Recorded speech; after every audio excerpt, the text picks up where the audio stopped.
kwa moja wa michuano hiyo Al Ahly iliyo katika upande wa ligi ya mabingwa barani Afrika, wao wataendelea kuonyesha ukubwa wao. Sisi tuko hapa kwa kwamba hawatapitwa na taarifa ambazo zitahusu matukio ya michezo hii. Lakini je, kwa upande wa kombe la shirikisho, je, RS Berkane ataendeleza umwamba wake? Kumbuka amechukua kombe hili mara nyingi kwa msimu hii ya hivi karibuni, basi amejitahidi kuonyesha ule umwamba, kwa sababu hata msimu ulioweza kupita alifanya maajabu na miujiza mara baada ya timu ya USM Alger kuweza kutofika uwanjani, basi wakapewa magoli na moja kwa moja wakaweza kupata ushindi wa mabao matatu na kwenda kutoa ama kunyanyua taji hilo. Kwa hiyo moja kwa moja ni mchezo mkali kweli katika michuano hii ya kombe la shirikisho na ligi ya mabingwa barani Afrika. Ikumbukwe hii ndio radha ya soka kwa upande wa ligi ya Afrika. Pamoja kwa moja baada ya hapa tutakwenda kushuhudia mitanange mingine ya klabu bingwa za dunia, ambapo kila timu itakwenda kuhakikisha inafanya vizuri. Kwa hiyo moja kwa moja, je, Orlando Pirates wanakuja kutusurprise tena msimu huu kama ambavyo wamefanya katika ligi ya mabingwa barani Afrika, kwa sababu wao ndio timu walishinda michezo mingi ugenini. Hiyo wana uwezo wa kufanya vizuri, kwa sababu pia waliweza kumfunga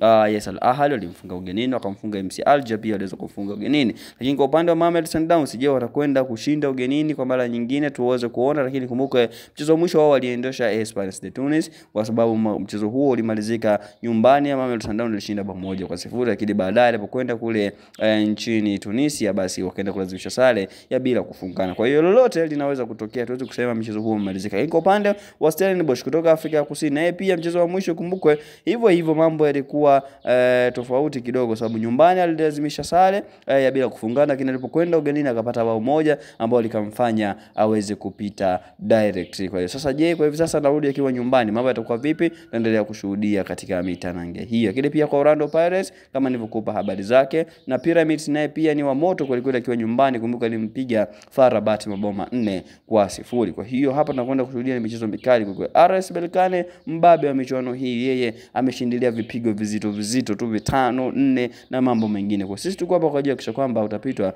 na matukio yote ambayo yataendelea katika michezo hiyo yote ya CAF Champions League pamoja na CAF Confederation Cup semi final, second leg. Kumbuka hii ni michezo ya pili. Michezo ya kwanza